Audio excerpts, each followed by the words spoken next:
வீட்டுக்குள்ளேயே போட்டு பூட்டி வைக்கிறதுக்கு எல்லாம் ஏற்பாடு பண்ணீங்க. எல்லாத்தையும் உடைச்சு வந்து என் வருஷா கழுத்துல மாலை போட்டனா?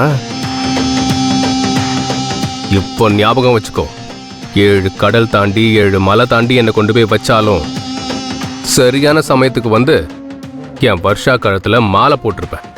அதுதான் அருண். ஹலோ பிரதர், இது நிச்சயதார்த்தம் தான். அதான் போனா போகுதுன்னு நடக்க விட்டேன்.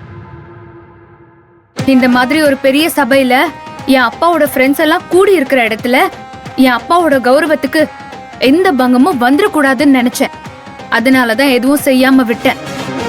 சிஸ்டர், இழ விழுந்துட்டு மீசையில மண் ஓட்டலன்னு சொல்லக்கூடாது. தோத்தா தோத்தேன்னு ஒத்துக்கணும். ப்ரோ, தோத்தேன்னு ஒத்துக்கிறதுக்கு எனக்கு ஒரு அவமானமும் கிடையாது. ஆனா இந்த விஷயத்துல நான் தோக்கல.